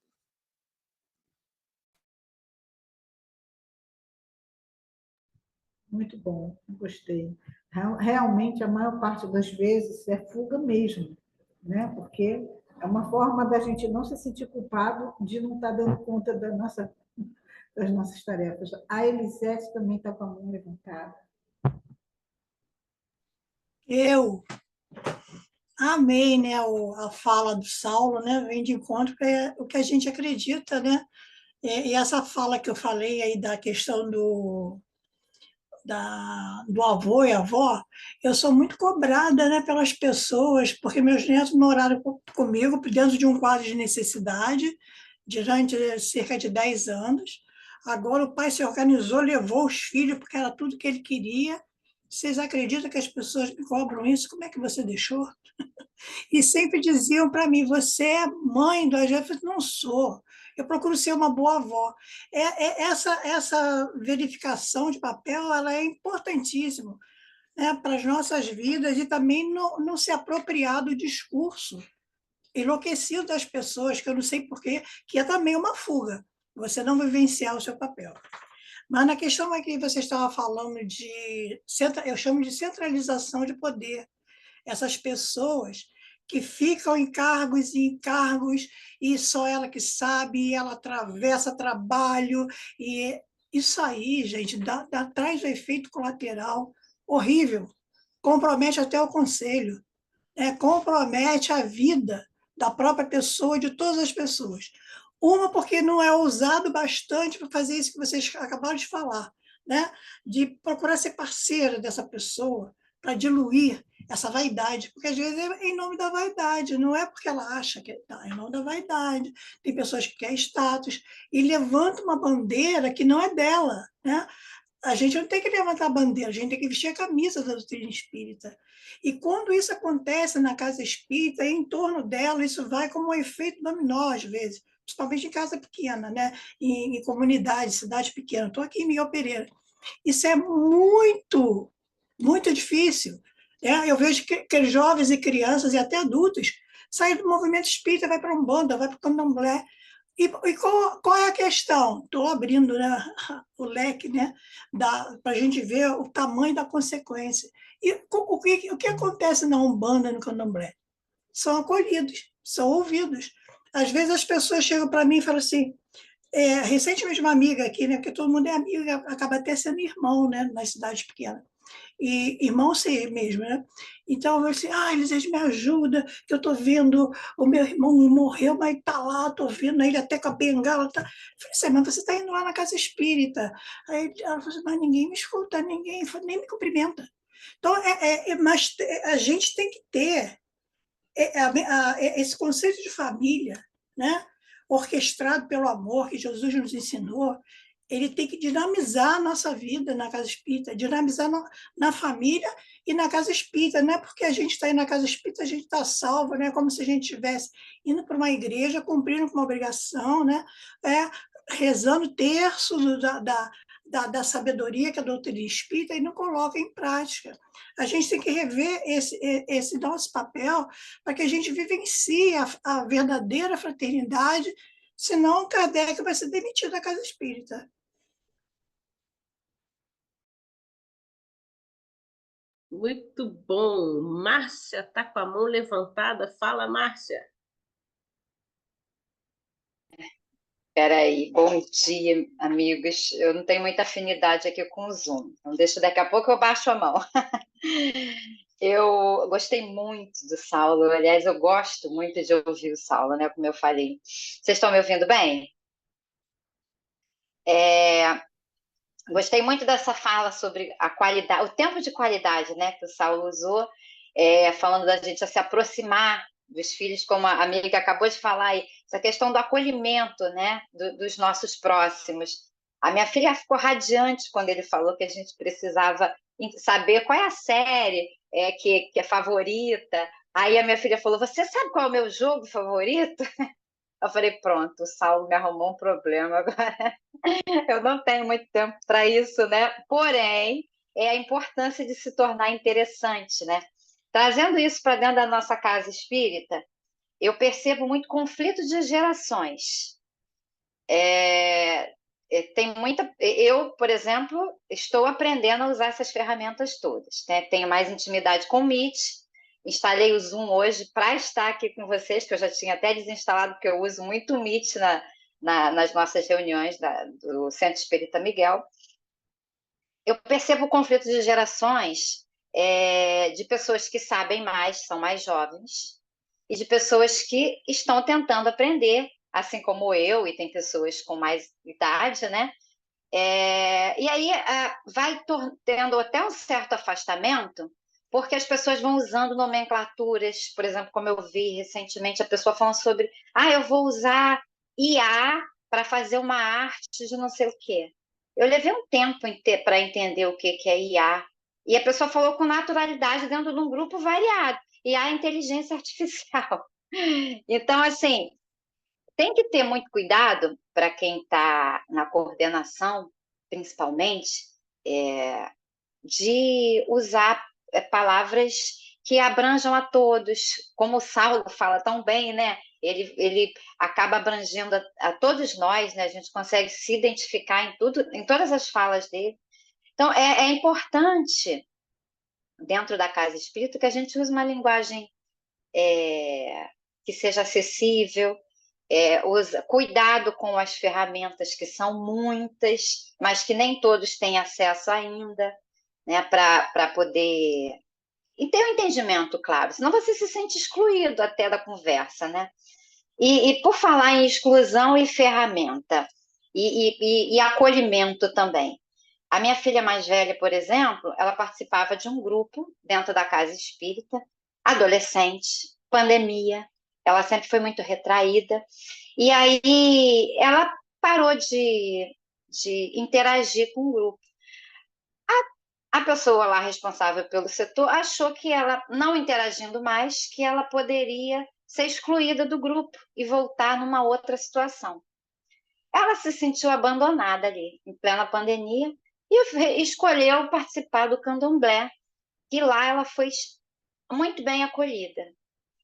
E eu fiquei, assim, numa situação de ter que rever muitos valores meus, inclusive exclusão de grupo, seja lá o que for, eu tenho muita dificuldade de fazer isso, justamente porque eu vivenciei aqui na minha família. Exclusão nunca é legal. É bom você se aproximar e procurar entender, saber que nem todo mundo interage da mesma forma, nem todo mundo entende da mesma forma, a necessidade de cativar, né? Porque se estamos dentro do mesmo grupo, não existe acaso, a gente precisa procurar entender o outro e as limitações, né? Mais ou menos isso que eu queria falar, amigos. Muito obrigada aí pela oportunidade. Márcia, obrigada aí pelo carinho, né? Eu queria trazer aqui uma colocação que está no chat da Clara. Muitas vezes, nós nos preocupamos com o melindre que pode ocasionar quando colocamos em pauta a questão da mudança de dirigência, principalmente quando a pessoa já cumpre a tarefa há 30 anos. Muitas vezes, os dirigentes fazem da casa espírita a extensão da própria casa. Talvez a gente possa falar, né, dessa colaboração, né? Márcia, pegando um gancho no que você falou, casa espírita que eu trabalho, todo o trabalho da internet, do Zoom, da rede, a divulgação de mídias, até um pouco da parte de som é feito por um jovem de 20 anos. E algumas vezes ele vai conversar comigo e eu digo assim: ok, me conta o que é isso. Me explica esse termo. Ó, não sei não, tá? E aí, às vezes, ele vai naquela rapidez. Eu falei: olha, legal, mas a gente está fazendo assim por isso. Então, é um aprendizado conjunto. E ele está caminhando. Agora, se a gente não admitisse esses jovens de 20 anos, talvez a gente não tinha o atendimento que a gente tem hoje na casa, de poder atender pessoas à distância, de ter um som que vai de um salão para o outro. Então, ele precisa aprender um pouco com a gente e a gente precisa aprender um pouco com ele e a vida segue. Fala, Alexandre! O papo tá bom, né? Acho que dá para a gente ir até as 10 da noite hoje, que o papo tá legal aqui. Mas é que esse comentário, né, esse assunto, né, para esse lado que nós estamos conversando aqui, né, ele traz uma reflexão que é reflexão da vida, né, reflexão da família, né? É você aprender a trabalhar com esses diferentes, né? Então, às vezes você tem todo um trabalho já focado na parte do mundo material, da sua vida, do dia a dia, né? E às vezes você vai ter uma família que você recebe um filho, como disse aqui o Saulo, né? Autista ou com TDAH, e todos nós aqui, se não temos alguém na nossa família direta, um parente próximo tem, né? E isso vai pedir da gente uma mudança de postura, né? A gente vai ter que parar alguma coisa, diminuir.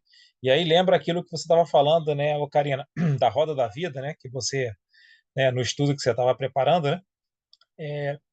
Fazer, saber trabalhar nessas diferentes áreas de forma equilibrada é o grande desafio e que talvez a gente ainda tenha muito que aprender, porque essa roda, se nós formos olhar, ela não é roda há muito tempo, né? Ela tem um lado que está muito mais do que o outro, né? Ela está cheia de caroços, né? Vamos dizer assim, né? Puxando mais para um lado, né? Então essa roda talvez ela não seja aí. Isso tudo pela dificuldade que a gente tem de lidar, né? Então assim, eu também não sou nem próximo do santo, né? E aí eu vou pegar as palavras do Saulo aqui que ele falou, né? Ah, parece que você é tão legal assim.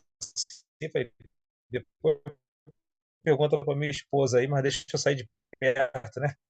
Mas mas assim, a proposta da doutrina é exatamente essa, a gente saber trabalhar. E aí a gente tem a gente tem usado o evangelho ao longo do tempo como chicote, né? Então a gente dá a evangelhada, a gente pega o evangelho e dá em alguém. A gente não usa o evangelho no coração, né? Essa é a nossa dificuldade.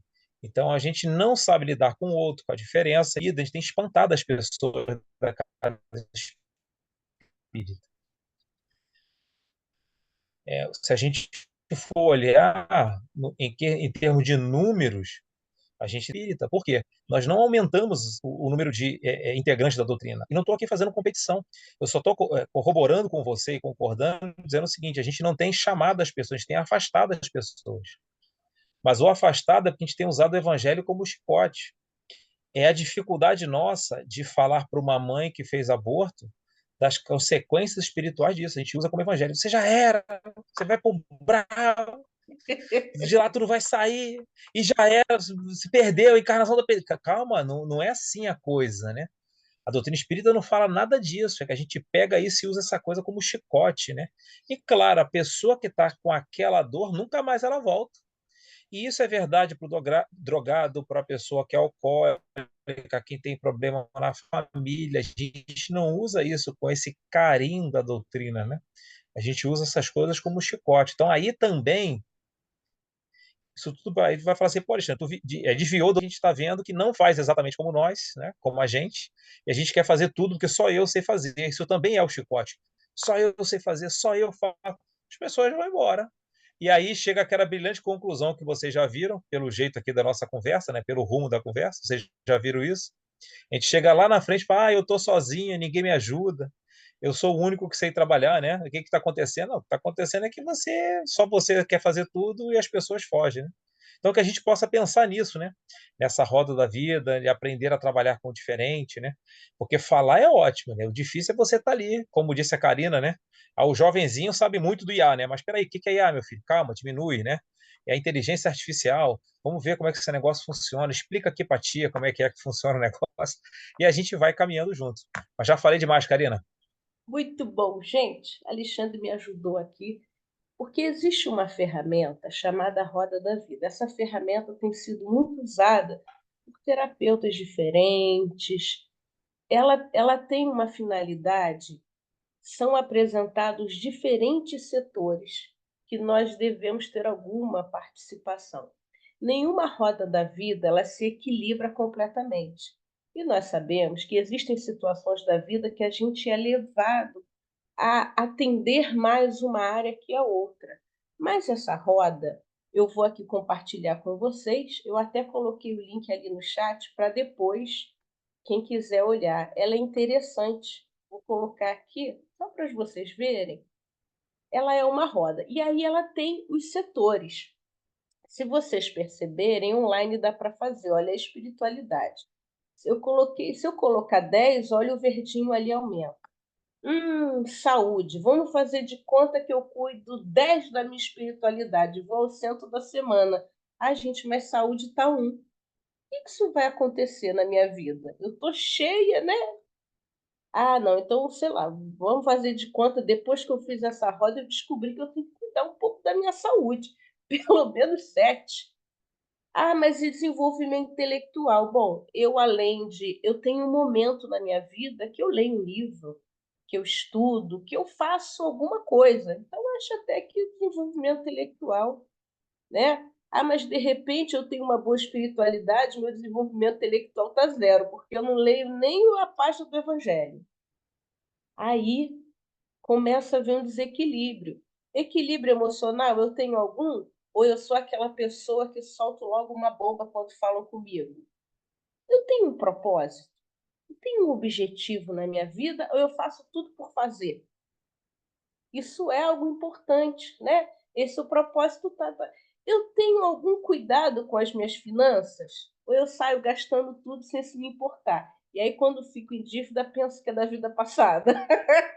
Porque se eu não tiver pensar em nada na minha finança, isso também é um problema. Eu me dedico à família ou todas as outras tarefas estão atendidas e a família, de repente, olha, ficou pequenininha. E Ô, aí? Karina, Fala, meu amigo. se você puder, só na tua tela, essa aí mesmo, ali em cima, nos 3 pontinhos, diminuir só um pouquinho o zoom. Eu acho que para mim a imagem aqui ela tá pegando ali, lá em cima mesmo, ali nos 3 pontinhos, tem Eu um. tenho. Vamos ver se vem. Vamos lá, peraí, vamos lá. Ah, consegui. Aí, ó, Obrigada. esse aí, ó. Pronto, Pronto. também Não, exagera. não, foi muito, é. Foi muito exagera. Vamos ver, agora acho que ficou bom, Isso. né? Ótimo, obrigada. E Aí, Karina, olha, nessa sua fala. fala aí, só para contribuir com você, nessa sua fala que você falou que tem gente que administra tão mal que os espíritos inferiores devem estar anotando. Fala, anota que isso aí, pô, vou usar a partir de agora, porque são coisas que a gente às vezes não presta atenção, né? Mas eu só para concordar É, contigo. Vai lá. aí a família, amor, relacionamento. Ah, olha, eu sou uma mãe maravilhosa, mas eu nunca tenho tempo para o casal, eu nunca tenho tempo para me relacionar com ninguém. Eu não dou muita atenção aos meus amigos. É claro que a família está importante, mas a gente seria bom que, se não, olha, a gente pode fazer. Essa é uma avaliação subjetiva, não tem valor exato. Eu coloquei ali no chat, depois vou colocar no grupo de Zap também, para que a gente faça uma reflexão. Ninguém precisa compartilhar a reflexão aqui com a gente, nem dá tempo. É só para a gente pensar, não, eu acho que eu tenho que cuidar um pouquinho aí, né, do meu amor relacionamento. Não pode ser olhar para o meu marido só quando a gente faz um ano de casado, né? E ao longo do ano, né? Ele toma lá, come lá jiló com abóbora. A parte social, né? Eu faço algum trabalho social, eu tenho algum interesse, ou tenho algum tipo de energia, eu pelo menos faço uma prece para a turma do Rio Grande do Sul, né? Então a gente pensar, eu tenho lazer, gente? Ou a minha vida é só trabalho, só trabalho, só trabalho? Que às vezes, se o meu lazer está pode ser que eu não tendo descanso, não tenha lazer, eu fique meio mal-humorada com todo mundo. E isso cria um problema, porque eu nunca relaxo, eu nunca me distraio. Então é desejável, né? Aí eles ainda colocam plenitude, olha que bonito, né? Talvez essa parte aí da plenitude eu não esteja, mas eu olho um pouquinho para o sentido da minha vida, para alguma coisa que me faz bem, para uma contribuição mental. Olha, eu tenho um tempo na minha vida, 5 minutos todo dia eu faço uma prece, uma meditação, né? Eu tenho uma contribuição com o mundo? Olha, de repente a minha profissão contribui com o mundo, o trabalho que eu faço na casa espírita contribui com o mundo. Pode ser que algum desses fatores eles estejam dentro de outros. Vocês vão encontrar diferentes modelos da roda. Tem uns que são até menores. Eu quis aproveitar esse, porque esse aqui a gente tem o legal de poder fazer online e já ver o resultado do coloridinho. Então, vocês veem que eu vou mexendo aqui, ó, vai aumentando ali, vai. Ah, a proposta está legal. Mas o que a gente tem que ter atenção? Quando a gente olhar esses itens e a gente perceber que os itens têm 1, tem 2, tem 0, aí talvez a gente tenha que ver, pelo menos equilibrar para 5, né? Acho que isso vai aí nos ajudar. Eu vou colocar no chat, coloquei no chat, depois eu vou colocar também no grupo de Zap. Eu sei que a gente tem muito grupo de Zap, mas eu peço assim, dá 20 minutinhos depois do evento que a gente vai colocando lá tudo que a gente está conversando aqui. E queria aproveitar também, poxa, falta pouquinho tempo para a gente terminar aqui as nossas atividades, apesar da gente tá bom, né? Como disse aí o Alexandre, a gente ficava até, ó, mas eu queria falar também enquanto setor da família, né? Eu aqui, Bernadette, Alexandre, a gente vem aí trabalhando para que a gente possa divulgar a área da família, divulgar. Então, gente, rapidinho, vou compartilhar aqui com vocês. Também vou colocar no grupo, nós temos o Padlet da família. O que é esse Padlet da família? Todo e qualquer evento que a gente faz, contribuições, estudos de área da família, materiais, nós colocamos no link.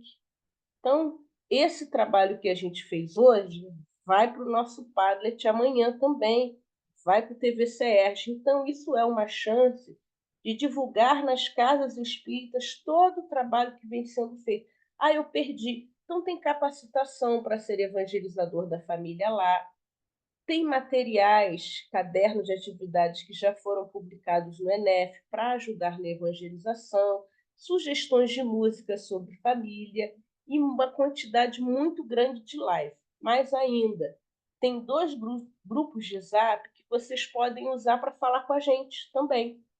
E a gente também aproveita para lembrar que a gente tem um Instagram, ó, que chique, falando em tecnologia, setor da família CERJ, vocês nos acham no Instagram. E mais uma coisa não menos importante, a gente queria trazer para vocês, foi feito um censo pelo CERJ, e esse censo foi divulgado em todos os seus, né?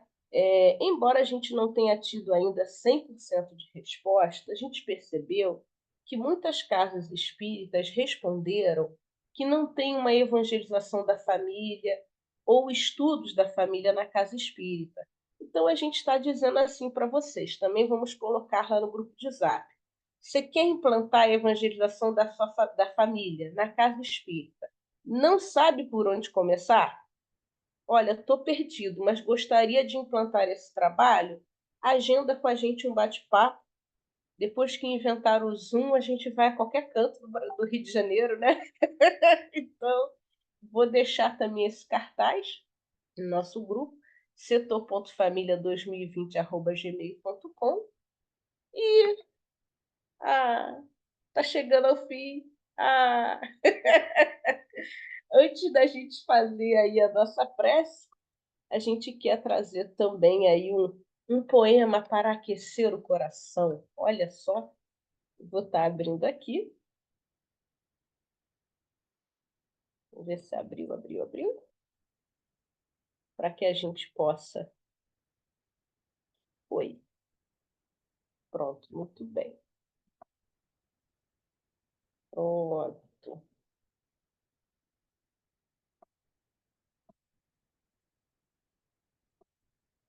O nome desse poema é Carta às Famílias. E começa assim. Vamos lá. Não te esqueças que em família há mais santa autoridade. É a que nasce da energia que não desdenha a bondade. A fim de seres ouvido, recorda que o verbo dar, na caravana efetiva, precede o verbo ensinar.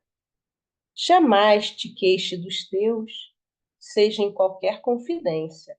Muitas vezes nos desabafos há muita maledicência. Sem que repartas no mundo a fé e o amor com os teus, não pode dar no caminho os sublimes dons de Deus. Há lutas em tua casa, atritos e desavença, isso é sombra em que se prova a claridade da crença. Na noite de cada dia, nas luzes das orações, envia a Deus os apelos de tuas inquietações. Quando, ao mais teu sacrifício, é a santa expressão de dor, purificando a família no plano eterno do amor. Então, do livro Cartas do Evangelho, de Casimiro Cunha, psicografado por Francisco Cândido Xavier. Gente, muito obrigada a participação de cada um de vocês. Amanhã já estará no canal TV Serge. O que a gente trouxe aqui de link, a gente está colocando nesse grupo de Zap. Vou colocar também o padre. Vocês podem nos procurar com o que vocês desejarem. A gente só não deixou o grupo aberto, porque senão, sem muitas mensagens, as pessoas acabam saindo do grupo, né? Que vão vendo muita mensagem, mas a gente está aqui e eu vou passar a palavra para a querida Bernadette agora.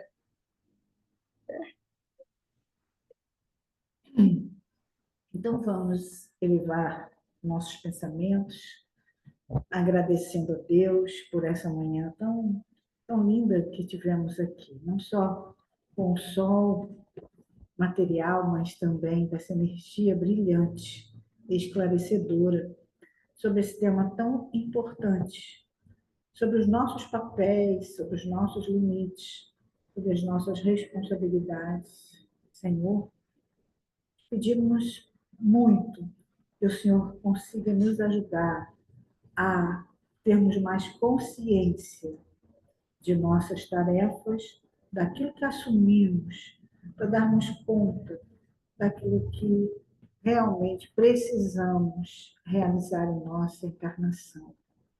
Quem somos nós, Senhor, para sabermos tudo? Precisamos demais da sua interferência constante, para a gente não se desviar do rumo que foi estabelecido para o crescimento espiritual, não só nosso, mas de todos aqueles que compõem o quadro de nossa família. Aqueles 1000 papéis que desempenhamos na vida não sejam, não apaguem, não nos distraiam sobre o mais importante papel que o Senhor nos delegou, que é o papel que temos em nossa casa, em nosso lar. Que a paz se estabeleça nas casas espíritas que trabalham constantemente esses princípios para que ele cresça e nosso trabalho se multiplique em todo o estado do Rio de Janeiro. Que as bênçãos de Jesus recaiam sobre cada um aqui presente e sobre aqueles que não puderam vir. Nos ilumine e nos proteja. Que assim seja. Obrigada, queridos. Beijos e até a próxima. Obrigada, Tchau, gente. tchau. Um abraço. Tchau. Valeu. Beijos. Obrigada, queridos. Tchau, tchau. Tchau, Beijo. tchau.